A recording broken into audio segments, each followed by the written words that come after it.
Pemirsa, politik menuju Pilkada Jakarta tahun 2017 mulai terpolarisasi. Pada 8 Agustus lalu, 7 partai politik membentuk kongsi politik bernama Koalisi Kekeluargaan. Satu lagi blok politik terbentuk menjelang Pilkada Jakarta. 7 partai politik pemilik kursi di DPRD Jakarta bersepakat membangun kerjasama atau koalisi. 7 parpol tadi adalah PDI Perjuangan, Gerindra, PKS, PKB, PAN, P3, dan Demokrat. Mereka menyebutnya sebagai Koalisi Kekeluargaan. Meski belum menyebut nama, koalisi ini telah menyebut kriteria calon yang akan diusung. Kami sepakat memberikan kriteria pemimpin yang akan datang adalah pemimpin yang arif, yang bijaksana, yang beradab, yang santun, yang beretika, yang bersih, dan tentu yang cerdas.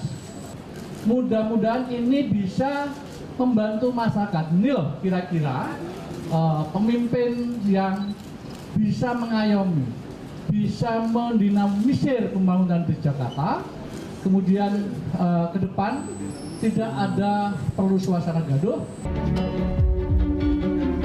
Partai Golongan Karya sebagai salah satu pilar parpol pengusung Basuki Cahayapurnama tidak gentar dengan koalisi kekeluargaan. Paling penting kita nggak dikeroyok sama rakyat aja. Nah, kalau dikeroyok sama rakyat itu kita susah, nggak kebagian pemilih itu. Jadi kita nggak risau dengan koalisi itu. Koalisi Kekeluargaan merupakan inisiatif politik yang digalang pengurus partai di tingkat Provinsi Jakarta. Mulus tidaknya koalisi besar ini sangat ditentukan oleh Dewan Pimpinan Pusat masing-masing partai.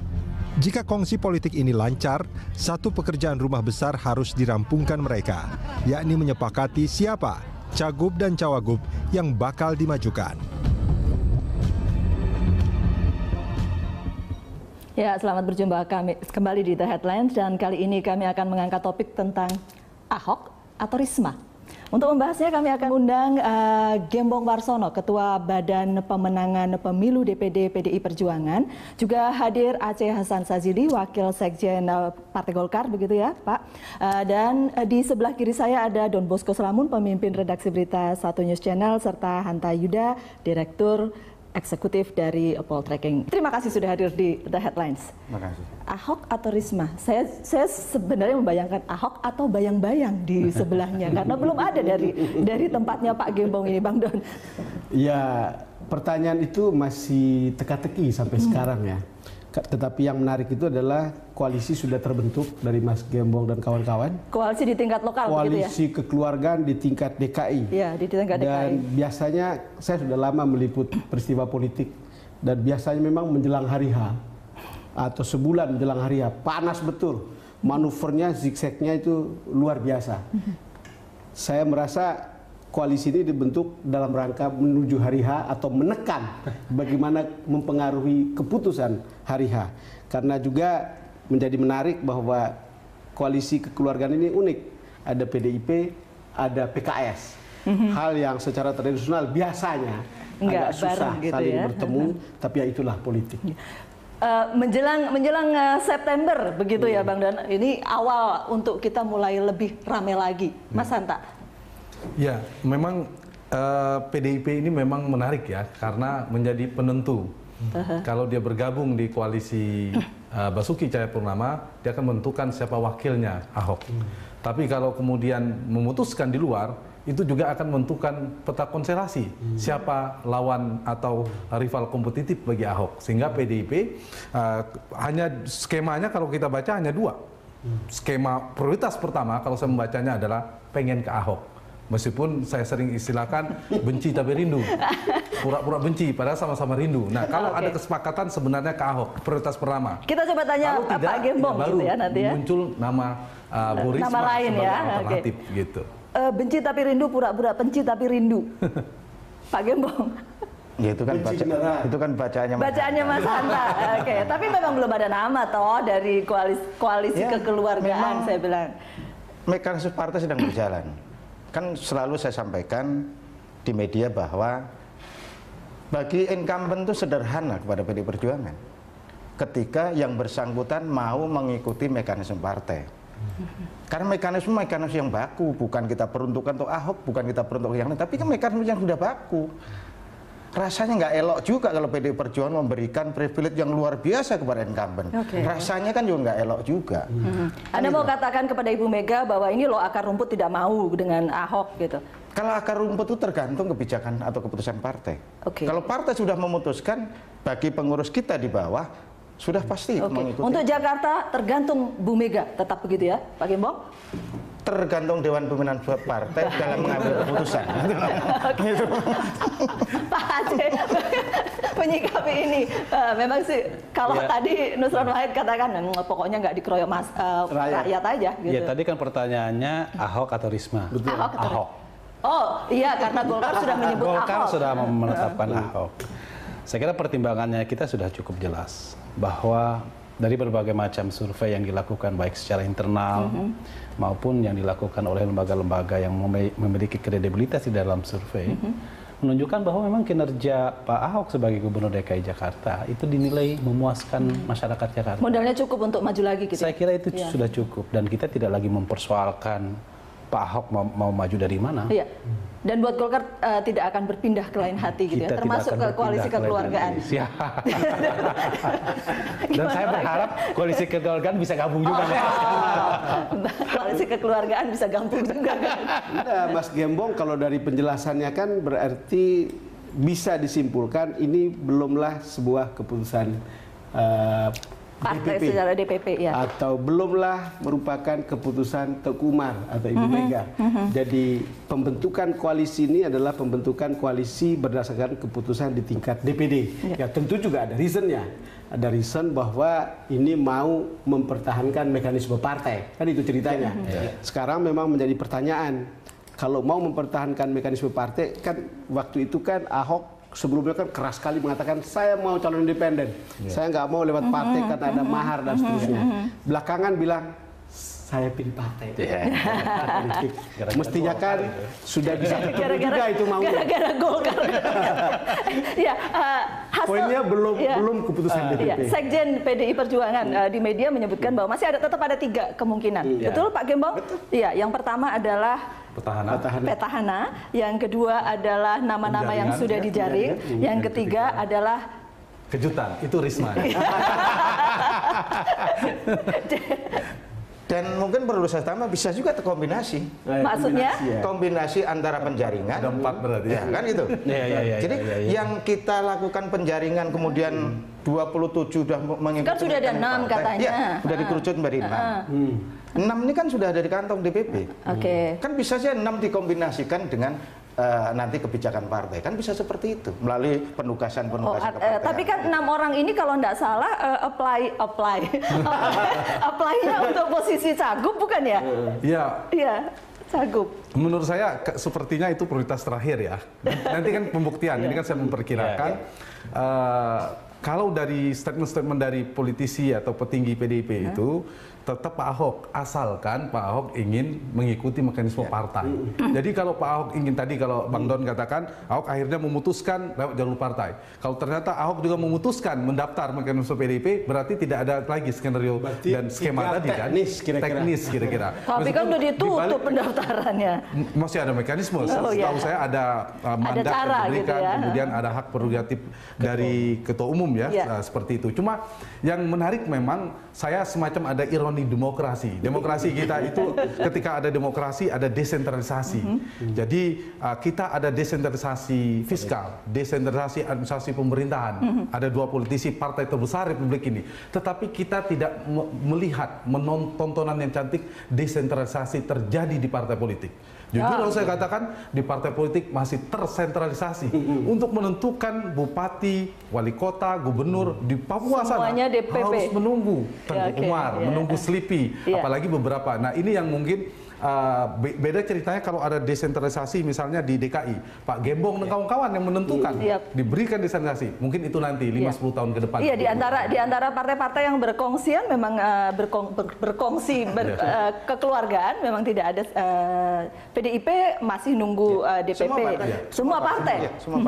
Kecuali PKB. PKB sudah mendelegasikan kepada DPW-nya.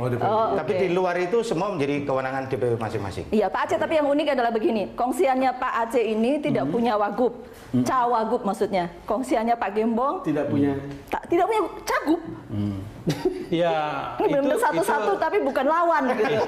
Itu harus dibaca. Sebetulnya kita masih membuka kesempatan bagi partai lain untuk bisa bergabung.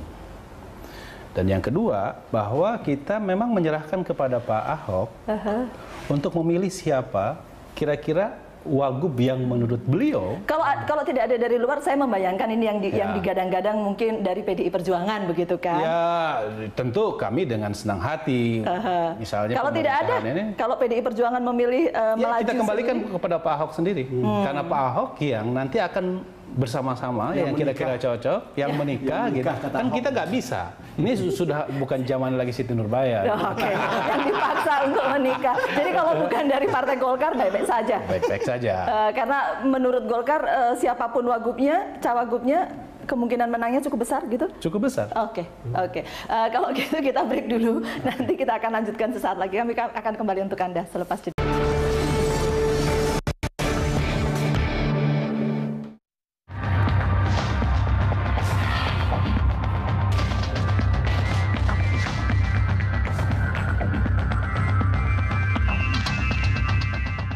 Wali Kota Surabaya, Tri Risma hari ini dielus-elus sejumlah pihak untuk berlaga di Pilkada Jakarta. Mari kita simak pernyataan Risma berikut ini. Ini pernyataan Risma menanggapi kemungkinan maju ke DKI 1. Kalau ternyata tetap turun, artinya diusung PDI Perjuangan, itu ya sudah takdir Tuhan.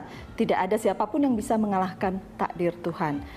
Ini diucapkan sesudah menghadiri Rakerda PDI Perjuangan di Aula Hotel Grand Aceh di Banda Aceh.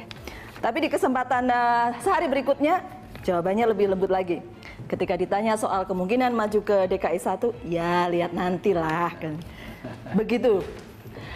Walaupun jauh sebelumnya Mas Hanta sebenarnya Risma ini enggak gitu, tidak itu. Dulu di Surabaya juga begitu kan, awalnya beliau di periode kedua itu kan juga keberatan ya, tapi maju juga. Jadi menurut saya kalau ternyata ada titah dari Ibu Mega, saya kok memprediksi Bu Risma terima peluang itu. Karena itu kalau tidak ada keputusan dari PDIP, dari Ibu Mega, Bu Risma tidak ada kemungkinan majunya, tidak ada. Jadi kuncinya memang ada di Ibu Mega, apakah Bu Risma maju atau tidak. Nah ini yang menurut saya yang menariknya ketika kalau kita ingin tontonan ya, terlepas siapa terpilih, yang menarik ada kompetisi, rival kompetitif bagi seorang Ahok, itu Bu Risma memang. Potensi, meskipun secara elektabilitas masih jauh, tapi beliau punya potensi. Nah kuncinya di PDIP, kenapa punya potensi? Ada 3 saya singkat ingin saya katakan. 1, kedua-duanya punya success story. Dia punya panggung politik akrobatik yang menarik untuk ditampilkan kepada publik. Nah, kedua-duanya punya, membandingkan ini DKI, di sana Surabaya.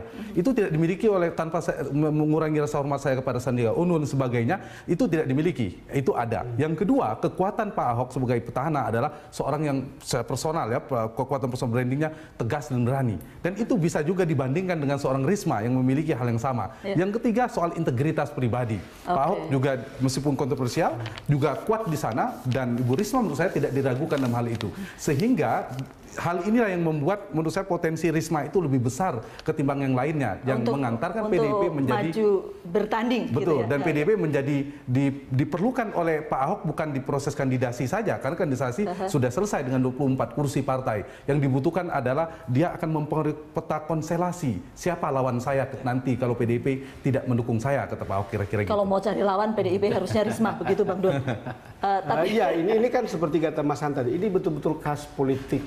Satu yang akar rumput itu PDIP. Akar rumputnya memang gayanya begini. Lalu kemudian seperti kata Mas Han, ini juga tipe politik yang sentralistis. Kan masih tergantung pada keputusan Ibu Mega. Yang khas PDIP itu adalah sebelum Ibu Mega mengatakan, Jadi di bawah tuh sikapnya kayak begini. Oh. Jadi coba bayangkan kalau kita ikuti pertempuran di sosmed atau di antara mereka. Iya. Yang satu bilang Ahok itu nggak bagus, dia sudah menghina partai gitu. Yep. Sebaliknya orang PDIP yang juga mendukung Ahok, lamban sekali tuh DPP itu katanya. Mestinya sudah, uang surveinya sudah begini kok. Dan itu seru sekali. Jadi saya tidak heran kalau misalnya Gembong ini mengambil langkah di tingkat DPD itu seperti ini. Yang bisa kita yakinkan adalah dia juga belum tentu apakah Risma atau tidak, ya betul-betul masih tergantung masih pada sangat tergantung pada Ibu Mega. Kalau Ibu Mega bilang bahwa Jarot, mereka juga akan bilang, oh bagus Jarot. Tapi membawa Risma ke Jakarta kan itu ada untung ruginya gitu ya Pak Gembong ya. Orang bilang kalau kemudian kalah habislah sudah gitu kan. Ya pasti begini, ketika DPP sudah membawa Risma ke Jakarta, ya targetnya harus menang. Tidak ada kata kalah. Ya, semua orang yang kemudian Kan memajukan begitu. kandidatnya pasti targetnya menang, Pak Harus Gembong. seperti itu. Tetapi sekali lagi dalam konteks penyebaran kader memang kurang begitu baik.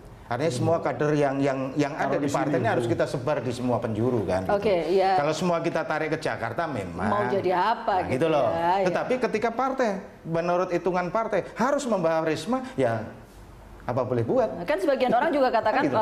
Risma biar di Surabaya kemudian bisa maju ke Jawa Timur 1 gitu kan. Masih banyak perhitungan. Itu tadi saya katakan. Nama sosok Risma itu juga ada dua kelompok. Ada kelompok pertama adalah kelompok yang menghendaki Risma ke Jakarta. Ada kelompok kedua ada yang mengatakan biarlah Risma di Jawa Timur saja. Ini kan dinamika sedang bergejolak. Tapi partai pasti akan mencermati secara arif. Gitu. Pak Aceh kalau lihat Jadi mereka begini menunggu kan Ibu Mega pasti bilang apa maunya Nana. Oh, Coba tanya. Anak-anak mau A, B, C, ternyata Ibu Mega memutuskan D gitu. Anak-anak ikut juga gitu kan. Pak Aceh kalau lihat begini memang masih sangat cair untuk lawannya. Iya, prinsipnya begini, di era demokrasi seperti begini. Kalau nggak ketahuan lawan lebih susah lagi kan sebenarnya Pak. Betul. Iya. Tapi prinsipnya di era demokrasi sekarang ini tentu semakin banyak calon, semakin bagus. Rakyat diberikan pilihan-pilihan. Ya. Nah, Golkar telah menetapkan Pak Ahok sebagai calon dari Partai Golkar dan beliau sudah menyatakan akan maju dari partai. Oke. Tentu kan mesti ada lawan dong. Kalau misalnya cuma Pak Ahok aja yang menjadi gubernur, calon gubernur, berarti kan tidak ada kompetisi di situ. Nah, oleh karena itu tentu bukan berarti kita harus muncul dong calon-calon, bukan begitu maksudnya. Tetapi di era demokrasi seperti ini semakin banyak kandidat akan semakin bagus. Rakyat dihadapkan pada pilihan-pilihan. Dan kebetulan Partai Golkar melihat bahwa ternyata suara rakyat menginginkan lebih banyak kepada Pak Ahok ini. Oke, ya. Dan dalam konteks bagaimana kita melakukan rekonsolidasi politik di internal Partai Golkar, tentu kita melihat bahwa ini cara yang paling tepat. Ya simbiosis mutualis lah buat Partai Golkar. Tapi kita dengarkan lah apa kata Pak Ahok tentang kemungkinan lawan bertandingnya di Pilkada 2017. Saya kira bagus, makanya saya katakan Jakarta kan ibu kota. Ini kan gambaran nasional. Jadi makin banyak orang bagus nyalon, orang Jakarta itu punya pilihannya banyak. Jadi yang diuntungkan orang Jakarta. Kalau cuma pilih saya sendiri kan rugi dong. Kayak kamu punya uang beli handphone, cuma ada satu merek kamu nggak mau. Pasti kamu pengennya pilih-pilih mana yang terbaik. Ini sudah konsolidasi nih partai sebelah sana. Statementnya sama kalimatnya. Nah, itu kan statement yang sudah lama disampaikan oleh Ahok dan itu sudah beberapa kali. Dan itu sangat normal. Kita yang mencintai demokrasi juga kepinginnya lebih banyak pilihan, lebih bagus. Karena juga publik itu kan juga tidak semua orang senang pada Ahok. Kan, karena survei kan memperlihatkan masih ada 35% dan seterusnya. Jadi itu masih sangat mungkin untuk tumbukan tokoh-tokoh lain. Untuk kita adalah bahwa kita punya pembanding. Risma kan Bagus, kenapa? Track record dia di Surabaya itu juga sangat bagus. Bayangkan dia dipilih untuk periode kedua 80%, Mas ya. Iya. Coba bayangkan kemenangan yang sangat mutlak untuk bisa menduduki posisi wali kota Surabaya. Tentu saja problemnya adalah apakah problem Surabaya sama dengan Jakarta? Apakah taste orang Jakarta sama dengan taste orang Surabaya? Apakah kepentingan orang Jakarta sama dengan kepentingan di Surabaya? Itu kan sangat tipikal masing-masing daerah. Jadi ya kalau bukan Risma, siapapun juga boleh lah, kira-kira gitu. Cuma ini 1 bulan kalau tidak ya, 1 bulan sebelum harusnya pendaftaran ke KPU kan, ke KPUD ya, tapi belum ada nama yang kemudian firm akan Ahok dengan siapa. Karena semua masuk akal atau memang sedang kesulitan mencari PDI orang? Perjuangan pemenang di DKI pasti mau menang juga, gubernur harus dipegang karena presidennya juga PDIP dan sebagainya. Dan PDIP pasti berhitung kalau mengajukan Risma, kalau itu menurut saya Risma itu tidak, bagi PDIP menurut saya prioritas kedua ya, prioritas kedua. Prioritas pertama tetap yang bisa memenangkan. Seperti mereka kata punya sekjen tadi itu ya. kalkulasi realistis. Tetapi begini menariknya, kalau misalnya prioritas kedua yang terjadi Bu Risma yang dimajukan, ada risiko yang harus dibayar. Memang besar yang didapatkan, tetapi juga sebaliknya besar biasanya. Nah, kalau kalah, Jawa Timurnya mengecil peluang dimiliki oleh PD Perjuangan, meskipun tidak bisa dikatakan tidak hilang peluang itu, karena Alex Nurdin kalah, Sumsel dia menang lagi setelah itu, meskipun beliau tidak mundur, beda ceritanya. Yang kedua, akan mengganggu relasi kuasa, relasi hubungan antara PDIP dengan Pak Presiden Jokowi. Dan kita tahu Pak Jokowi, kita baca arahnya mendukung Pak Ahok. Kalau misalnya mendukung Risma, itu yang agak mengganggu misalnya relasinya. Tetapi kalau menang, PDIP juga memiliki Risma dan berpotensi dihitung di 2019. Kalau sekarang di hadapan PDIP, saya baca dalam konteks politik, Pak Jokowi mengatakan ke PDIP, saya ada teman baru loh, sekarang Golkar, saya nggak bergantung lagi PDIP. PDIP hal yang sama, asalkan Bu Risma menang ya, saya tidak bergantung juga, jurkam saya tidak hanya kepada Bapak, kekuatan personal tidak Bapak, kami juga punya Risma, kira-kira gitu, bisa juga. Tapi risikonya kalau kalah yang harus diperhitungkan betul oleh PD Perjuangan. Tapi katanya Bu Risma ini diproyeksikan jurkam untuk pilkada, jurkam untuk pilkada serentak gitu ya Bang? Betul, sudah ditetapkan kemarin beliau turun ke Aceh itu dalam rangka itu kan, dalam konsolidasi internal partai, beliau diminta untuk memberikan motivasi kepada teman-teman di Aceh untuk bisa memenangkan dalam pilkada serentak itu. Itu berarti tanda-tanda mungkin dia akan maju ke Jakarta atau bahkan mungkin tanda-tanda untuk tidak maju ke Jakarta? Bisa tidak. Bisa tidak. Repot bicara sama Pak Gembong. Padahal Pak Jokowi belum ditetapkan sebagai jurkam kan? Iya, Bu Risma sudah. Bu Risma, artinya ada Bu Risma loh selain Pak Jokowi. Baru ditetapkan sebagai presiden oleh Golkar. Oh iya. Iya, baru diusung oleh Golkar. Di sana ya. 2019. Tapi gini, oke lah. Itu bahwa apa yang mungkin jadi pemikiran Mas Hanta, bisa saya katakan iya, bisa tidak. Kenapa saya katakan? Pak Gembong ini semuanya bisa iya, bisa tidak. Maksudnya begini, politik. Mas Hanta mengatakan, tadi kan disampaikan, nah, Pak Presiden, aku udah punya loh teman baru lagi. Kepada PD Perjuangan, aku sudah punya Golkar. Aku juga punya yang sudah lain. Punya gitu Golkar. ya. Tapi Mas Hanta mesti ingat, bagaimanapun juga, Pak Presiden Pak Jokowi itu lahir dan besar dari perutnya PD Perjuangan. Betul. Saya yakin beliau tidak akan keluar dari habitat itu. Iya. Nah, Bang Jawa bilang orang ninggal kelanjaran. Sebelum ada gitu loh. Kacang Memang belum bakal gigit jari kalau itu. Memang belum ada tradisi orang PDIP pindah partai ya, itu sangat jarang dibanding Golkar yang diasporanya kemana-mana. Tapi bahwa itu menjadi analisa Mas Hanta, oke. Tapi Pak, biar beliau juga, oh ya ternyata nggak gampang juga kan. Tapi Pak Aceh, Golkar mendukung Jokowi bukan karena berharap akan pindah ke Golkar? Begini, atau berharap juga? Ya, begini, Golkar itu kan sebetulnya kita ingin bahwa putra terbaik bangsa. Oke. Ya kita dukung dong. Apalagi kalau misalnya ke depan bahwa Pak Jokowi menorehkan prestasi-prestasi dari manapun asalnya ya? Dari manapun asalnya. Oke, kalau begitu, kalau semuanya pada yakin, kita jeda dulu ya Pak ya. Kami akan kembali selepas pariwara.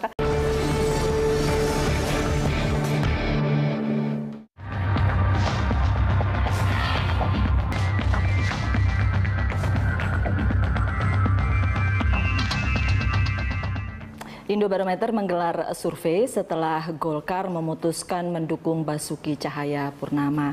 Hasilnya adalah Ahok tetap memiliki elektabilitas tertinggi. Mari kita coba simak data berikut. Jika kemudian disampaikan pertanyaan terbuka tanpa menyodorkan nama, maka elektabilitasnya Basuki Cahayapurnama 35%, Yusril Iza 2,5%, Tri Risma Harini 2%, dan kemudian yang menjawab tidak tahu atau tidak menjawab 54,9%. Cukup besar yang tidak menjawab ya. Kemudian jika pertanyaannya tertutup, artinya respondennya disodori nama. Basuki Cahayapurnama 47,3, di bawahnya ada Yusril 7,1, Risma 6,3, Sandiaga Uno 4,1, Safri Samsudin 2, kemudian yang belum memutuskan ada 20,8 dan yang tidak menjawab ada 5,4. Sebenarnya ya kalau dibilang masih banyak peluang, masih ada peluang buat kandidat lainnya kalau melihat begini ya. Yang belum memutuskan kalau tanpa nama cukup besar, Bang. Ini Ahok juga belum mencapai 50% lebih kan? Iya. Karena syaratnya kan harus sampai 50% lebih. Oh ya, khusus DKI. Dari kasus ini memang bagaimana kalau kita lihat ya, kalau mau jalan terus, itu PDIP itu betul-betul kingmaker. Jadi seperti kita bilang tadi, kalau mau menang, PDIP bisa pilih menang. PDI juga bisa pilih kalah. Kan survei-survei ini memperlihatkan PDIP atau teman-teman di PDIP itu mau memilih berdasarkan ribut-ributnya para elit partai di sekitarnya, ataukah suara akar rumput yang ditunjukkan oleh survei. Betul Bapak bisa berubah, tapi saya kira kalau lihat ini kan lebih stabil. Apalagi tadi kan leadnya bilang setelah Golkar. Ya, setelah masih Golkar naik. Memang ya. Kalau Golkar dukung maksudnya turun gitu. Saya tidak bilang apa-apa, Pak Aceh bisa marah ya Pak Aceh. Kalau Golkar masuk masih naik begitu menurut Pak Aceh kan? Ya. Saya juga, kalau PDIP masuk lagi lebih naik lagi. Lebih naik lagi. Oh. Tapi begini, kalau kita lihat bahwa saya juga mengamati berbagai survei ya. Ada salah satu survei yang menarik misalnya SMRC menyatakan bahwa dengan teman Ahok atau independen atau dengan partai politik bagaimana? Ternyata sama saja. Oke. Jadi artinya memang Pak Ahok ini karena kinerjanya di Gubernur DKI ternyata memang memuaskan masyarakat.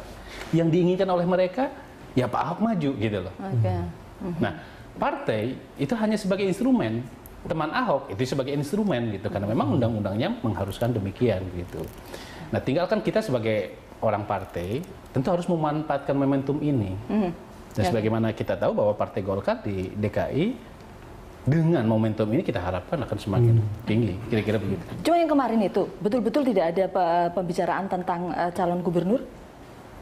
Ini yang 7 partai itu? Kemarin memang kita sudah sepakat di antara 7 partai itu. Kesepakatannya begini. Kita bicara kriteria, kita bicara persoalan Jakarta 5 tahun ke depan yang itu menyatukan itu yang menyatukan 7 partai itu. Salah satu kesepakatannya adalah kita akan mencari sosok pemimpin DKI Jakarta yang arif dan bijaksana dan santun. Kemudian santun dan beradab. Kan gitu. Cerdas dan sebagainya gitu kan. Dan yang saya bayangkan adalah tinggal 1 bulan dan kemudian tidak ada bayangan, tidak ada yang santun dan beradab. Mbak Nunung, saya perlu klarifikasi juga. Ini sebagai diskusi kita. Apa yang menjadi keinginan partai belum tentu menjadi keinginan rakyat. Oh iya. Oh iya. Ya. Betul. Nah, poinnya adalah begini. Boleh partai menentukan kriteria-kriteria, tapi logika rakyat akan lain. Nah, tapi yang agak menukik istilah saya, tajam tikungannya, kalau PDIP ternyata Ibu Mega memutuskan dukung Pak Ahok. Dan itu akan menjadi rekam politik PDIP. Dan biasa itu kan gayanya Golkar ya. Nah, ini PDIP gaya manuvernya berbalik. PDIP yang manuvernya luar biasa tadi, tiba-tiba akhirnya ke Pak Ahok juga. Misalnya itu yang harus diantisipasi menurut saya. Kalau soal irisan pendukung PDIP secara ideologis memang Pak Ahok. Secara elektoralis, pertimbangan survei misalnya memang pilihannya ke Pak Ahok juga. Jadi seperti saling membutuhkan, tapi dua-duanya jual mahal ceritanya gitu. PDIP juga tidak ada pilihan dan Ibu Mega tidak ada problem komunikasi problematik dengan Ahok sebenarnya. Beda misalnya dengan Demokrat dan sebagainya, itu tidak ada. Ibu Mega kan sangat penting itu persoalan emosional itu, dan itu tidak ada. Jadi ada peluang di sana. Di sisi yang lain, Pak Ahok juga butuh PDIP untuk peta konstelasi tadi. Nah ini agak menarik. Data survei itu harus dikonfirmasi. Yang menarik, mungkin ini tidak terjadi ya. Bagaimana elektabilitas Ahok setelah Risma resmi dicalonkan oleh PDIP? Karena sampai sekarang belum ada nama yang kalau kita baca memang Yusril ya lebih tinggi, tetapi kita kan baca tren, potensi. Kalau disampaikan Pak Aceh tadi, itu tidak bisa dibandingkan dengan Yusril dan sebagainya. Tapi ada potensi di Risma, meskipun belum tentu Bu Risma menang. Memang belum tentu Ibu Risma dicalonkan ya. Tapi kita boleh lihat survei kalau head to head kemungkinannya. Tapi situasinya Bu Risma kan belum resmi, belum paling tidak kita punya bayangan. Apa ini udah sekitar 6 kan tadi? Iya. Kalau kemudian Ahok melawan Risma itu 58,4 melawan 26,6%. Yang tidak tahu atau tidak menjawab pada 15% ini. Survei di 24 sampai 29 Juni ya, masih bulan kemarin, 2 bulan lagi. Enggak, maksud saya dari data ini bagi Pak Ahok, kalau bukan Risma yang maju, lebih mudah untuk memenangkan pilkada DKI. Iya, karena kalau Basuki Cahayapurnama melawan Yusril Iza Mahendra 59,4 melawan 26,3. Iya, artinya buat Pak Ahok kalau bukan Risma lebih mudah. Nah, sebetulnya kan semua survei itu sudah menjelaskan ya. Jadi ada yang bilang nggak apa-apa Ibu Risma. Itu juga terjadi dengan Jokowi pada tahun 2012. Tetapi saya ingin mengatakan bahwa ada konteks yang sangat berbeda. Karena waktu itu petahananya adalah Pak Foke. Yang kalau kita meliput di lapangan kita tahu ini ada jarak. Tiba-tiba ada tokoh baru yang kita anggap, loh kok kita banget. Sederhana, enak ngomongnya. Cuma segitu aja. Dan kemudian ini mengejutkan banyak orang. Itu bedanya.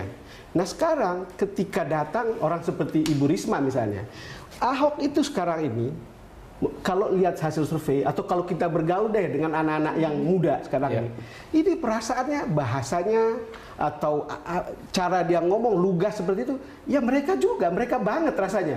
Jadi saya tidak heran kalau misalnya saya berbeda dengan anak-anak itu, karena saya kan butuh orang yang santun. Tapi yang di bawah butuh orang yang tahu hasil kerjanya dan ngomongnya lugas dan tegas. Nah ketika datang Ibu Risma, apakah taste itu yang dimiliki oleh orang di bawah juga? Kan ini kan ada pertimbangan rasional, ada pertimbangan rasa. Rasa itu yang mungkin tidak bisa kita jelaskan kecuali di survei itu. Maka tidak bisa disamakan misalnya, tahun 2012 Jokowi juga jauh elektabilitasnya dibanding Foke. Sekarang juga dibilang Risma juga jauh dibanding dengan Ahok. Tapi itu dua hal yang bisa berbeda sama sekali. Menurut apa yang kita amati ya. Bapak-bapak, boleh sedikit-sedikit aja. Begini, memang kita pun juga nggak boleh takabur. Kita di tim Ahok nggak boleh takabur bahwa kalau misalnya terjadi head to head antara Pak Ahok dengan Risma, tentu kami tidak boleh takabur. Pengalaman Foke 2012 yang lalu juga menunjukkan demikian. Survei mengatakan awalnya dia sangat tinggi. Tapi bedanya satu, kepuasan publik terhadap Pak Ahok ini cukup tinggi. Berbeda dengan waktu Pak Foke. Kita punya data survei yang menyatakan bahwa 69,7% orang DKI Jakarta puas dengan kinerja Pak Ahok. Itu yang berbeda dengan saat yang 2012. Ya, sekali lagi bukan bermaksud kami takabur, tentu kami harus kerja keras juga. PDIP melihat ini juga. Kalau saya sederhana melihatnya begini, semua yang dimiliki kelebihannya Ahok ada di kelebihan Risma. Tetapi kelebihannya Risma tidak ada di Ahok. Pak Tito mau mencalonkan Ibu Risma. Adalah 70% yang puas dengan Pak Ahok itu tidak semuanya memilih Pak Ahok. Elektabilitasnya di bawah tingkat kepuasan. Nah, itu tantangan yang harus diantisipasi juga. Kita jeda lagi ya Bapak-bapak, kami akan kembali sesaat lagi.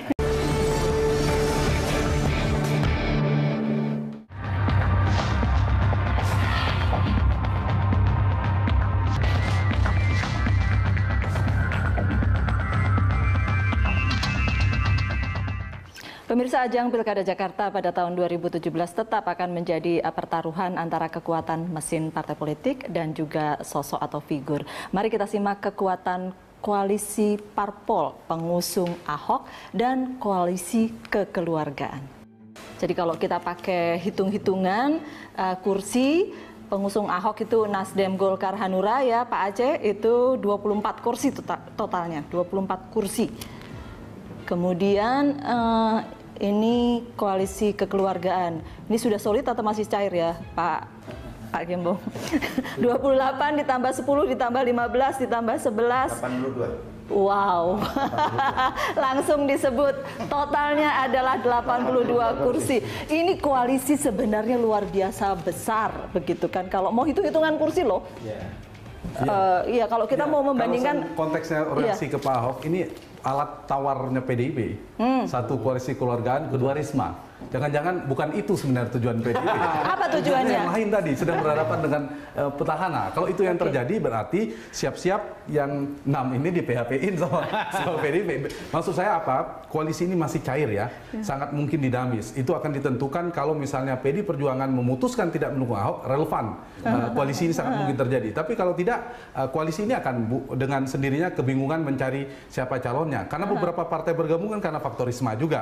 Misalnya P3, PAN dan sebagainya, itu akan menentukan. Nah, ini yang menurut saya tergantung pada Ibu Mega nantinya pada ujungnya akan memutuskan siapa. Soal figur atau mesin politik, ya karena ini pemilihan langsung, faktor yang paling menentukan nomor satu adalah faktor kekuatan figur. Jadi sebesar apapun koalisinya, dan itu sudah terbukti ya data, bukan sekedar analisis, itu sebesar apapun kalau tidak menghadirkan atau mengusung calon yang kuat secara figur, magnet elektoral yang tidak kuat, sulit juga. Tetapi faktor nomor dua adalah daya dukung, mesin politik dan logistik, iya, itu memberikan dukungan, memberi gerak. Jadi kalau koalisi yang besar mendukung figur yang kuat itu potensial. Tapi kalau koalisi besar figurnya tidak kuat ya berarti percuma juga. Gitu. Jangan-jangan memang benar-benar cair ini koalisi kekeluargaan yang 82 kursi. Jangankan koalisi kekeluargaan yang memang dibentuk tidak terlalu kokoh dasarnya. KMP yang saja dulu tidak sampai berapa waktu habis. Bubar. Tapi yang menarik untuk saya begini sebetulnya, karena Mas Hanta sebut logistik. Saya rasa ini kontekstual dengan apa yang mungkin diharapkan oleh partai-partai politik dari orang seperti Ahok. Karena ketika dulu maju melalui jalur independen, dia katakan saya dengan begini tidak perlu bayar mahal, tidak perlu mahar, dan tidak perlu biaya politik yang terlalu besar. Tetapi yang kita dengar di bawah adalah bahwa ini bukan untuk menyogok untuk dapat tiket, tetapi untuk membiayai politik supaya bergerak itu mesin partai, bergerak itu teman Ahok, itu kan tetap pasti butuh logistik. Taruhlah teman Ahok punya logistik sendiri, tapi kan partai-partai ini kan tidak dibiayai oleh negara. Kalau mereka mau ikut memenangkan itu harus tersedia logistik. Dan menurut saya gerakan-gerakan ini juga mungkin ada pengaruh itu. Bagaimana bisa orang seperti teman-teman di PDIP menggerakkan untuk menjadi saksi atau menggerakkan partainya, kalau ya transport lah apalah, yang kalau dihitung kalau puluhan ribu orang harus dikerahkan, tentu miliaran juga. Mungkin perlu menangkap itu. Mari kita biarkan partai-partai yang menjawab soal logistik soalnya. Ya betul. Saya tidak. Jadi begini, Mbak, kalau kita bicara tadi sampaikan Mas Hanta tadi bahwa mesin partai itu adalah di posisi kedua setelah figur. Bagaimanapun juga ketika figur yang kita bawa ini figur yang potensial baik diterima masyarakat, gerakan mesin partai lebih ringan. Ya. Itu betul. Artinya logistik juga lebih ringan? Jauh lebih ringan. Nah, inilah sebetulnya dengan semangat kebersamaan dan gotong royong yang dibangun oleh PD Perjuangan dengan menurunkan seluruh anggota DPRD ke DKI Jakarta untuk bersama-sama memenangkan Pilkada DKI Jakarta. Saya kira semangat itu sudah terlihat di DKI Jakarta. Figur lebih kuat, kalau figurnya kuat, logistik lebih ringan, ya, Pak Aceh. Tentu buat kami insentif politik bukan hanya sekedar logistik ya. Dalam konteks Ahok, pencalonan Pak Ahok sebagai Gubernur DKI Jakarta, kita menyadari bahwa Partai Golkar di Jakarta hanya 9 kursi. Tetapi dengan ketika kita mendukung Pak Ahok dan mengusung Pak Ahok, ternyata insentif politik luar biasa buat Partai Golkar. Hari ini Golkar secara elektoral di DKI Jakarta sudah cukup besar, urutan ketiga, 5%, sesuatu yang menurut kami membanggakan. Dalam konteks itulah kami mengatakan bahwa kalau kayak begini, kami pun juga berani untuk bukan minta logistik sama Pak Ahok, kasih logistik sama Pak Ahok. Nah, jadi lebih bagus mendengarkan KTP-KTP yang dikumpulkan itu ya. Karena Mbak Nur, yang disampaikan Pak Ahok kemarin juga gitu. Kalau partai mau ngadain kegiatan, partai yang harus ngeluarin duit loh, bukan gua yang ngeluarin. Oh iya. Seperti itu. loh. Menarik ya dari Golkar Iya. ini, dan terasosiasi kuatnya Ahok kepada Golkar itu yang secara insentif elektoral yang ingin didapatkan itu sah-sah saja. Dan kalau kita perhatikan posisi tawar Golkar kan kuat sekarang. 24 kursi itu ada satu saja keluar, Pak Ahok kesulitan maju, bisa hilang. Artinya menentukan. Nah, kalau bicara politik, konteks posisi tawar, Golkar harusnya tidak menghendaki PDIP. Kita bicara politik ya, bukan yang normatif, ya kita mau koalisi semakin banyak semakin baik, itu yang normatif. Dengan hadir PDIP, Golkar menjadi tidak sekuat sekarang. Jadi nomor 2. Oke. Pak Hanta lebih tahu. Tapi kan gini, matematikanya Mas Hanta ini mungkin harus dipahami dengan melihat hubungan antara posisi Pak Setia Novanto, dengan Ibu Mega, betul, Presiden Jokowi. Betul. Jadi kalau lihat dalam konteks itu, orang juga akan bilang, lu nggak boleh besar kepala. Baiklah, saya sekarang boleh minta closing statementnya dari Pak Aceh dulu. Iya, tentu kami berpikir bahwa Partai Golkar kan memiliki slogan bahwa suara Golkar, suara rakyat. Apa yang menjadi kehendak warga DKI, yaitu yang sekarang harus kita junjung tinggi. Nah, oleh karena itu, atas alasan itulah maka Pak Ahok kami lihat selama mungkin 5 tahun ini memimpin DKI Jakarta ternyata dinilai cukup baik. Dan ini adalah sebuah momentum yang baik buat partai politik sendiri seperti Partai Golkar untuk mengembalikan citra. Dan itu terbukti ya? Dan itu sekarang harus kita lakukan gitu. Oke. Mas Gembong. PD Perjuangan hadir bukan tidak mau sebagai pelengkap, apalagi pelengkap penderita. Kalau pelengkap penyerta boleh? Enggak. Artinya PD Perjuangan ingin hadir dan bisa mencalonkan calon gubernur yang itu menjadi pilihannya PD Perjuangan. Oke. Mas Hanta, apapun pilihan PDI Perjuangan pokoknya. Ya, tugas partai adalah menghadirkan calon pemimpin terbaik, mendengarkan aspirasi publik, mestinya begitu. Jadi kalau konstituen yang menghendaki si A, kalau mau tegak lurus adalah mengusung si A. Yang suka Ahok berarti dukung Pak Ahok. Yang tidak, garis partainya tidak mendukung Pak Ahok, yang lebih penting bukan menyuarakan anti Ahoknya, tapi menghadirkan figur yang sama baiknya, sama bagusnya dengan Pak Ahok. Sehingga masyarakat dihadirkan dengan calon-calon yang sama baiknya. Jangan sampai kita berpikir bahwa orang tidak baik semua masuk. Harusnya yang baik, pilih yang terbaik di semua itu. Dan PDIP, bacaan saya, kalau misalnya faktor PDI Perjuangan, faktor pertama faktor Pak Jokowi, kedua faktor ideologis tadi, faktor irisan konstituen tadi, faktor kalkulasi realistis tadi, kemungkinan akan ke Pak Ahok. Tapi kalau kemudian tidak ketemu, ya mungkin bisa jadi kejutannya tadi ke Bu Risma. Di luar nama itu kemungkinan menurut saya PDIP tidak mungkin, meskipun disampaikan nama-nama itu. Yang paling realistis di 2 nama itu. Tapi tetap Pak Ahok. Kalau tidak gagal dengan Pak Ahok, Bu Risma lah sebagai alternatif. Masih ada 1 bulan lebih soalnya. Injury time masih ada. Ya, saya kira pilihannya itu ada pada PDIP saja sebetulnya. Khususnya Bu Mega. Khususnya sampai Bu Mega. Mau pilih menang, pasti menang. Mau pilih kalah, boleh juga. Jadi sebetulnya tinggal Ibu Mega, dan kita paham bahwa Ibu Mega pada saat-saat terakhir pasti akan mengambil keputusan yang mendengar begitu banyak hal. Dan dia harus tahu dan jamin anak-anaknya yang sekarang lagi berisik di bawah ini sudah bisa dilayani semua kepentingannya. Lalu bilang, kalau begitu ini. Selesai. Oke, jadi sesudah selesai menyuarakan. Bedanya PDIP dengan Golkar. Kalau udah diputuskan Bu Mega udah diam. Kalau di Golkar biasa kan masih bisa ribut kalau PDIP selesai di Bu Mega. Bapak-bapak, terima kasih sekali lagi sudah hadir di The Headlines, dan pemirsa itulah The Headlines kali ini. Terima kasih juga karena Anda telah bersama kami. Sampai jumpa.